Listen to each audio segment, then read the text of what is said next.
Inawgurat il-proġett ta' Heritage Trail fil-Masġar ta' Darrenzi fl-Imġar.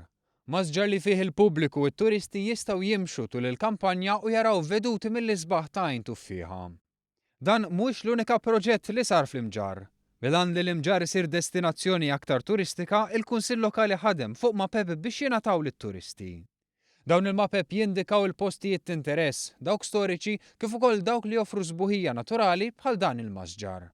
Saru wkoll numru ta' proġetti infrastrutturali u xogħol ta' tisbieħ. Dawn il-proġetti setgħu jitwettqu b'investiment ta' €160,000 minn fondi Ewropej.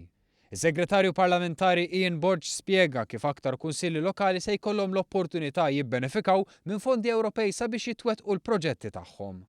Importanti li issa intelqu l-proġett il-ġodda, strateġija li qiegħda tiġi mfassla l-istess mill-komunitajiet u mit-territorju u fejn qabel kien 4 miljuni issa programm jidher se jkun 7 miljuni u allura dan jawgura tajjeb qed naraw żieda li ħassarraf f'aktar proġetti ta' fejda l-lokalitajiet. Min-naħa tiegħu is-Segretarju Parlamentari għall-Gvern Lokali Stefan Buontempo irringrazzja lill-Kunsilli Lokali tal-ħidma tagħhom biex iwettqu proġetti ta' tisbieħ fil-lokalitajiet. Aħna rridu li l-Kunsill Lokali itejjeb il-prodott turistiku tiegħu.